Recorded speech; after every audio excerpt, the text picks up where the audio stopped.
3 نقاط، اندونيسيا في المركز الثالث 3 نقاط، فيتنام بدون رصيد. طبعا العراقي بكره بيلعب مع فيتنام، والياباني راح يلعب مع اندونيسيا.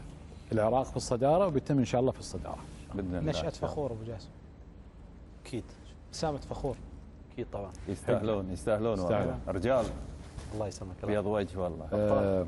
تنتهي على كذا باذن الله يا رب. اللي حجموا اليابان وخذوا هالصداره. صحيح. وان شاء الله بكره ب9 نقاط. ابو جاسم وايد جتني مسجات يقولون يعني لا سامح الله لو حتى خسر العراق انتم الاول راح نبقى الاول. صحيح. مواجهات مباشره هنا. لا بس انا بعتذر، لاني انا من ساعه اخذت الله يسلمك قلت لو اليابان فازوا ب3 اهداف، انا قاعد اعطي من ساعه احتمالات، فالاحتمالات لو العراق ما فاز لو كذا لو كذا على اساس ان ارسم مجموعه كامله.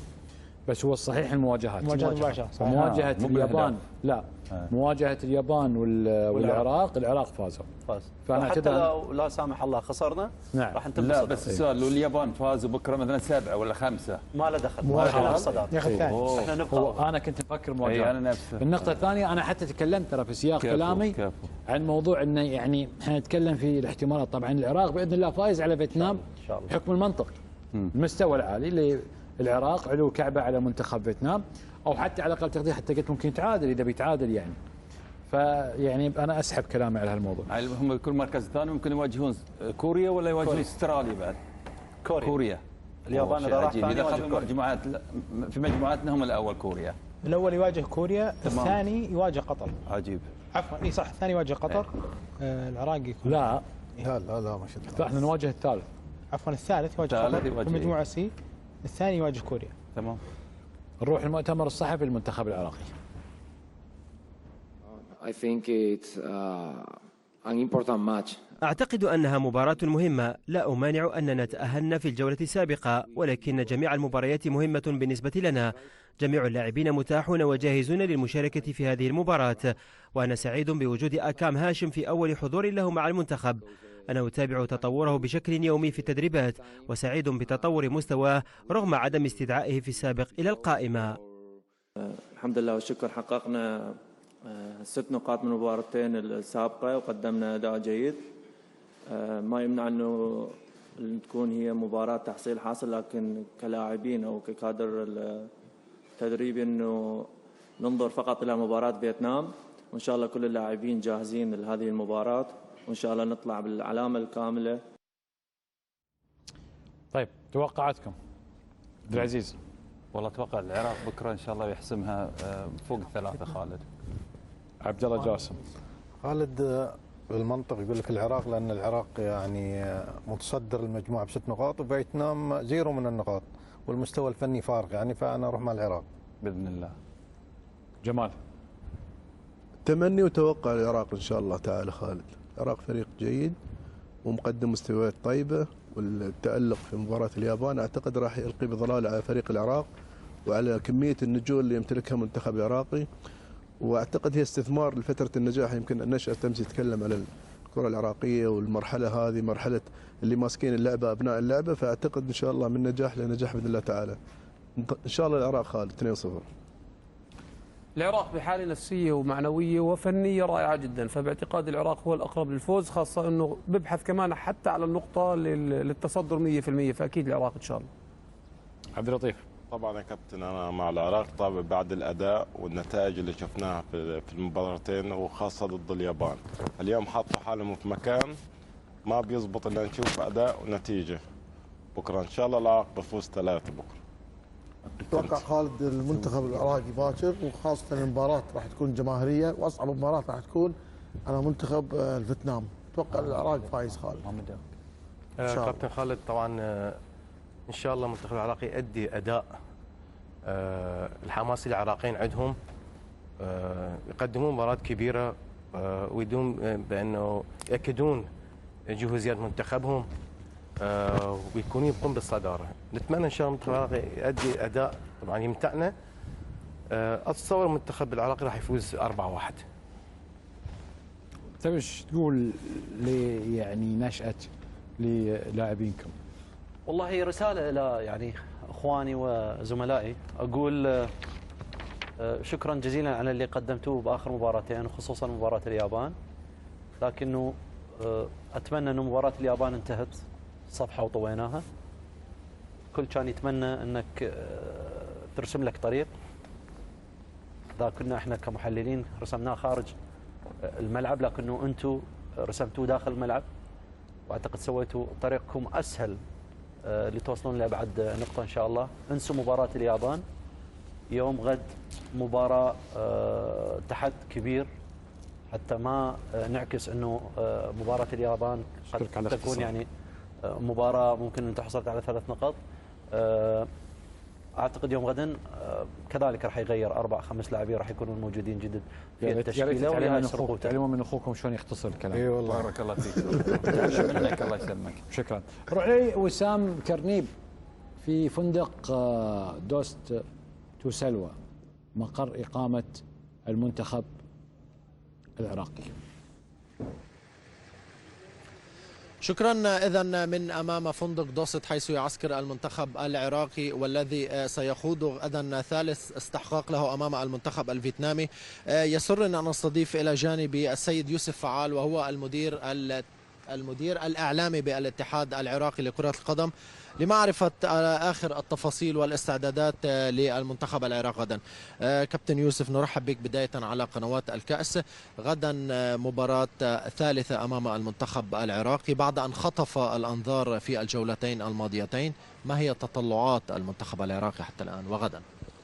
يعني بداية أحب أن أقدم الشكر الجزيل لدولة قطر على هذا التعاون والتسهيلات الكبيرة لوصول جمهورنا، والجمهور العراقي الآن في تزايد وفي راحة تامة في دولة قطر الشقيقة. هذا دليل بأن هذا التعاون الكبير واحد من أهم علامات وصول هذا الجمهور بهذا العدد، وكذلك هو أكبر حافز ودافع للمنتخب الوطني لتحقيق نتائج إيجابية. احنا مثل ما نعرف الجمهور العراقي له ميزة وثيمة في المدرجات، يحفز اللاعبين لتحقيق الأفضل، فشكرا لدولة قطر على هذه التسهيلات. أما التطلعات، اليوم المنتخب الوطني أجرى الوحدة التدريبية الأخيرة أمام المنتخب الفيتنامي. اللاعبون بأتم الجاهزية الفنية البدنية التكتيكية الذهنية. هناك رغبة من اللاعبين بتحقيق ومواصلة النتائج الإيجابية، تواقون لتحقيق الفوز من أجل التمسك بالصدارة، وإعطاء رسالة للجميع بأن المنتخب العراقي في هذه البطولة حاضر بقوة، خاصة بأنه يعني أعطى ميزة إضافية جميلة للبطولة بعد الفوز على المنتخب الياباني، وشجع المنتخبات العربية لتحقيق أيضا نتائج إيجابية، وبالتالي هو كسب ثقة الجمهور العراقي والجمهور العربي، وكذلك منح لاعبين العرب في المنتخبات البقية دافع وحافز لتحقيق نتائج أفضل في هذه البطولة القوية. كل التوفيق لكم في اللقاء غدا وأيضا في البطولة بشكل عام. شكرا جزيلا. سؤال أخير، أيمن حسين هل أصبح جاهزا؟ اليوم أيمن يعني باشر في الوحدة التدريبية وهو جاهز، واحنا مثل ما نعرف بأن المدرب كاساس دائما ما يختار التشكيلة حسب طريقة لعب الفريق المنافس أو حسب الأسلوب التكتيكي المراد تطبيقه في المباراة. وجميع اللاعبين ال25 لاعب الذين حضروا إلى الدوحة هم بأتم الجاهزية البدنية الصحية الفنية، لذلك أيمن شارك وهو يعني واحد من الأوراق الرابحة بيد المدرب كاساس، وتبقى مسألة إشراكه هي فيها جانب فني وبيد المدرب كاساس. كل التوفيق. شكرا جزيلا. إذن كان هذا السيد يوسف فعال المدير الإعلامي بالاتحاد العراقي لكرة القدم. عودة إليكم، تفضلوا. طيب يعطيك العافية وسام. والد اللاعب العراقي ميرخاس دوسكي اللي هو غازي دوسكي يعني حضن ولده بعد المباراة، وكان بينهم لقاء جميل.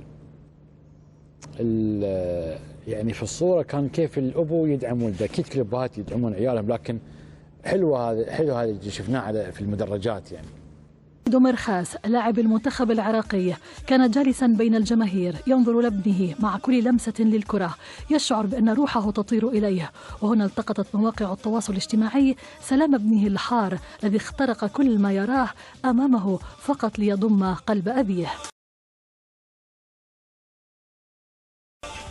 يعني فرحة كبيرة.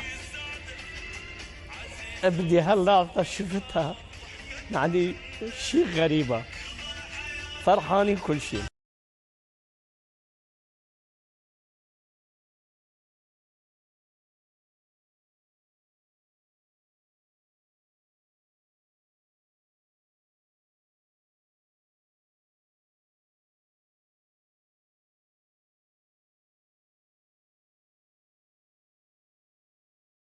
والله شعوري يعني بهالدقيقة كلش فرحانين، يعني والربحانين مثلا مع اندونيسيا 3-1.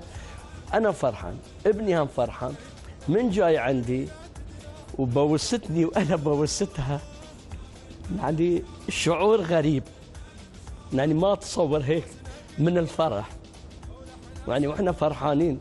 رفعت راس كل العراقيين. اهدي سلامي الى جميع اللاعبين منتخب العراقي بدون فرق، كل اولادي. رحنا استقبلناه اوتيل، رحنا عنده هو ورفاقه.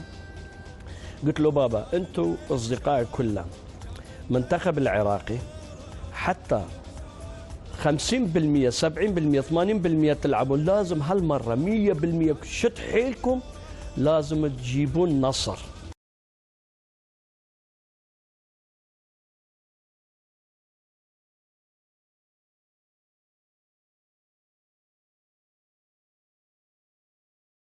شوف فرحان ابني، أنا بدي هو ياخذ حياته شو بده، خليه هو فرحان، أنا أبد ما أتدخل بحياتهم، حتى الأولاد كلها، يعني هوايا عندي قيمة عندهم، حتى حاشا حذاء مالتي خلوه قدام رجلي، يعني هلقى تربيتهم أخلاقهم طيبين.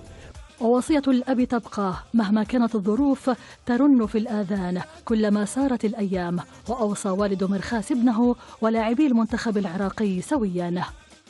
بس أنا أوصيته المنتخب العراقي خلي عينهم على منتخب، خلي يفتح إيدهم إلهم، من المنتخب مالهم شبعانين فرحانين من القلب يلعبونه. الحمد لله عندنا العراق كله خير وبركة.